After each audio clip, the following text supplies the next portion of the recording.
I've been involved in protecting the environment my whole life with an emphasis on the water. My husband's family's lived in Titusville for more than 40 years, and during our married life, I've watched the ups and downs of the Indian River. As a lover of water sports, I am saddened by the condition that has deteriorated to the point I don't want to windsurf in our local waters. I supported the half-cent sales tax to provide funds. I've attended county commission meetings to encourage environmental votes, and most recently, I've supported the candidacy of Mel Martin to be our state senator. This was before my own candidacy, and I will continue to support her. We must make a difference in Tallahassee to support our local effort to protect the jewel of our community, the Indian River Lagoon. So what I've done personally to help the lagoon are a number of things. The first thing I did was I created the Indian River Lagoon delegation. What I've noticed as a member of the legislature is so many of us are focused on our own individual projects, but we never stop and have a conversation about what we can do collectively for projects or things in our district that overlap our districts. The Indian River Lagoon is one of them. It overlaps, I think, 17 different House districts.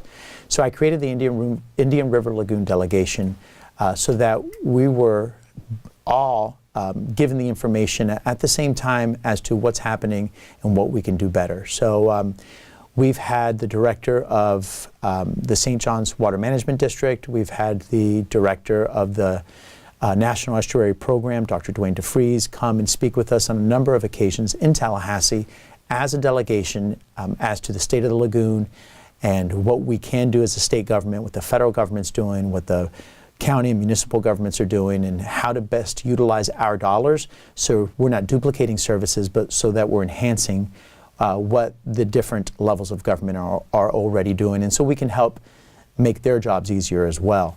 I also, like I said before, sponsored the Legacy Florida Act, which is similar, which I didn't mention before. It's similar to what we are doing in the Everglades. It's coming from the same source of dollars, and it's $50 million annually for 10 years to go towards the rehabilitation of the Indian River Lagoon. And much like those projects, that's exactly what I'll be doing over the next 4 years if I do get reelected, to make sure that the Indian River Lagoon is a priority for all of us.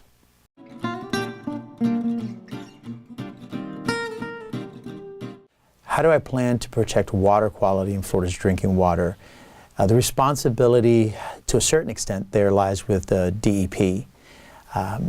I think it's our jobs as legislators to oversee the agencies to a certain extent, because it's the governor's job to run the agencies or select the people who run the agencies.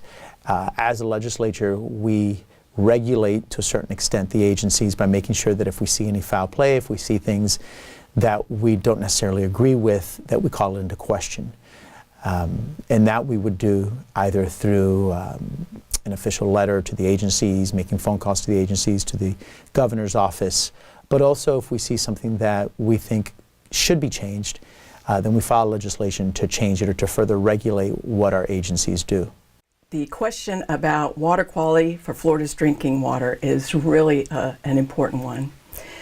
I think that in time, the water in our state, it's going to be the critical thing that we are dealing with, and that's really two-part. One would be from the rising water from climate change, and the other would be enough drinking water to sustain our population. We have a fragile ecosystem in Florida, and other states can depend on rivers and lakes for their water supply, but we're dependent on our aquifer, and our aquifers can become polluted very quickly. We saw that in Pensacola, how quickly the pollution from a Superfund site was able to travel. They did some studies, they released dye, and even the scientists were surprised at the results of how quickly that traveled. So 2 areas in House District 50 already have problems with their wells and contamination, and that's in Bithlo and Wedgefield. So it is something I'm very concerned about. We definitely cannot have fracking or advanced well stimulation or any other injection of chemicals into we just don't have the geology to support that in Florida. I think we need to monitor Superfund sites and all kinds of heavy industry. We need smart protection of our watersheds from development, to protect from development. The fresh water in Florida is a limited resource, and public education is necessary to successfully manage our consumption.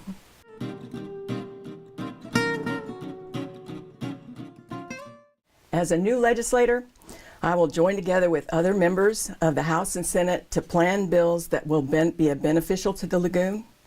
I would invite input from the local environmental team that are working on the Indian River Lagoon. I have great admiration for Virginia Barker, Brevard County Natural Resources Management Director, Satellite Beach Manager Courtney Barker, and so many others who have been involved in the effort to save our lagoon. I have an expectation that Mel Martin will be the senator from our area, and I will work closely with her to support bills that will benefit the lagoon. I've been elected now for 2 terms, and what I've done in my first 2 terms will be the same as what I do in my next 2 terms if I do get reelected for the next 2 consecutive terms. Last year I sponsored the Legacy Florida Act, which would have dedicated $50 million annually for the next 10 years, so it's reoccurring funds, to match municipal or county dollars specifically for the lagoon. It really resonated from the half-penny sales tax that was passed by the voters of Brevard County, and we wanted to make sure that we had a consistent funding source for them to be able to match those dollars so that we could continue to work towards the rehabilitation and the cleaning of the Indian River Lagoon. So I will file that again next year because it did not pass this last year. But much like what I've done in the last couple of years, I'm going to continue to dedicate a great portion of what I do to the Indian River Lagoon. One of the examples is just a regular appropriation that I had gotten into the budget and was signed into law by the governor. So it's actually being worked on over in the city of Titusville, which is a matching funds for a water train system to go ahead and clean the water before it goes, the storm water before it goes into the Indian River Lagoon.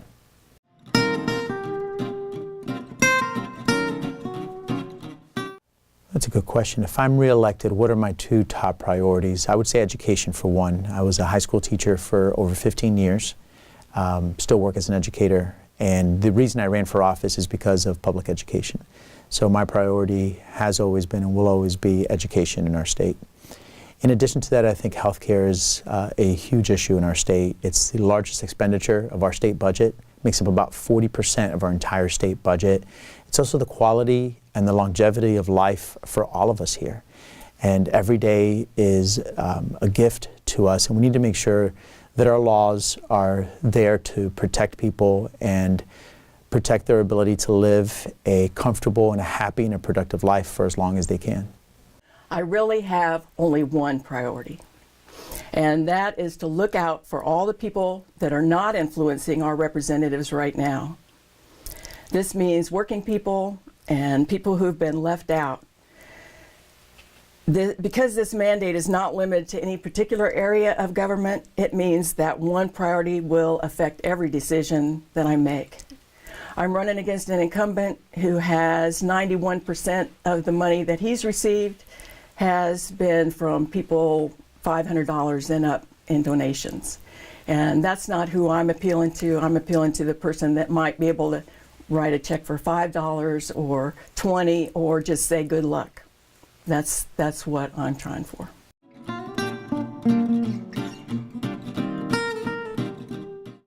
I do support increased regulations to ensure the biosolids and agricultural runoff are not allowed to drain into the waterways. If the Florida DEP is working on that, I'm glad to hear that news. According to Brevard County environmental consultant Tetra Tech Inc., the muck is estimated to be the largest source of nitrogen in the Indian River Lagoon at 42.5%. So yes, I would support increased regulations to ensure that the biosolids in the agricultural runoff are not allowed to drain into our waterways of the Indian River Lagoon, as well as other similar waterways in Florida. The establishment of a biosolids working group by the Florida Department of Environmental Protection is something I will watch carefully to make sure they're moving forward in a positive way for our environment. So I would definitely support the Department of Environmental Protection's work on biosolids once they come up with a determination on what we should do. You know, I'm a high school teacher, so when people ask me, what are you going to do for the Indian River Lagoon, or what are you going to do for the environment, it's not so much my ideas, it's me learning from people who are experts in this field, taking their recommendations and making sure that I follow through with them.